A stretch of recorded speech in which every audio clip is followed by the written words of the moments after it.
Taylor. Okay. And when I asked, do these officers have a history of these types of complaints, like the one I made, or no? Or can I find out that, ascertain that information? You would have to have a court order to get a list of all of the information, but we have very few, if any. The last 10 years of my career here, I did internal affairs investigations, and we had one incident of what could be construed as intimidation of somebody from the media, and that was none of these officers involved. Okay. And actually, without telling you too much, that was actually founded. It was sustained. The officer was a very, very young officer and overreacted to it. Nothing serious came of it, but it was more of a training issue with him. Okay. So, but this is very unusual. This is not something that happens very often. We have, as a department, we have fewer internal affairs investigations and complaints per year than most departments have a month. So, that's good. Yeah, we have very few of these. Misunderstanding. Somebody's having a bad day. Somebody's overreacted to something. Generally, is what the problems are. And a lot of times, it's not an issue of somebody is evil or has evil intent. It's a training issue. You need to train. You need to reinforce some of the mores and the guidelines of the department, and you go from there. But that's for the chief to determine, okay. And for me to give him the information, and he goes with it. Now, one last thing. So basically, you outlined that basically in West Covina, anybody could, they're free to film. Not just West Covina.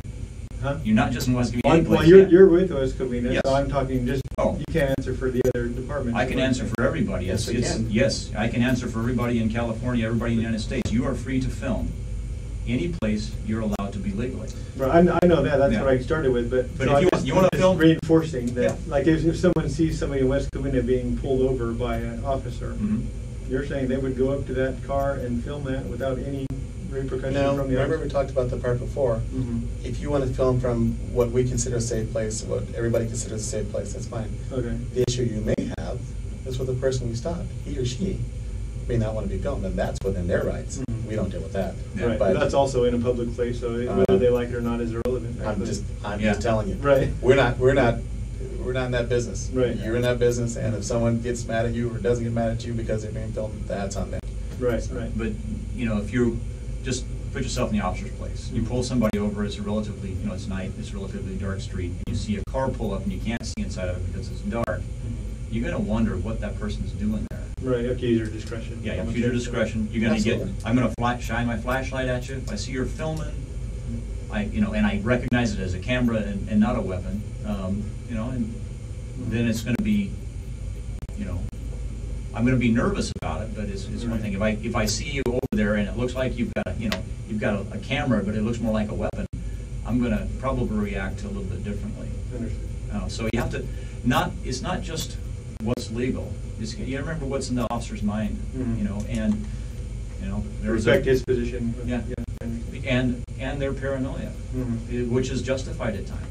It's really very difficult for us when there's one vehicle that we stopped and immediately there's a second vehicle. Right, you got to watch your back. It's really very difficult for us. I've had 2 friends shot to death on this department. So those things are real, and you can't overreact, obviously, to that threat or that possibility.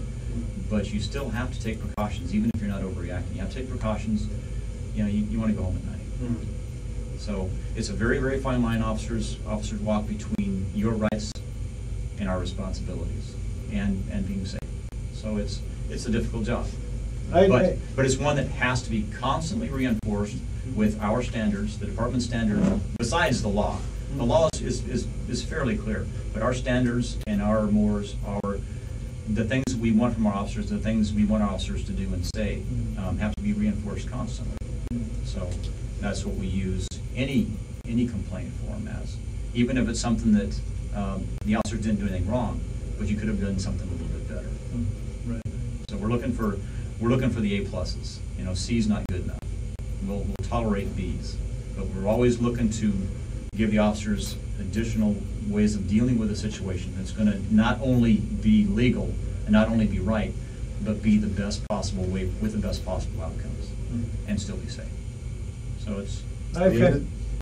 No, it's even at that, sometimes it just doesn't all work the way you want. So, Yeah. But our goal is to get there, that's always our goal, so. I have kind of a peripheral question. There was a California court ruling some months ago where California Supreme Court determined that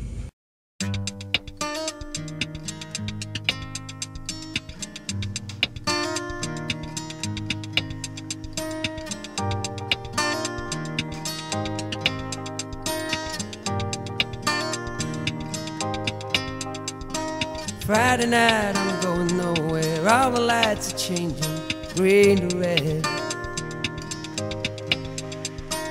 Turning over TV stations, situations running through my head.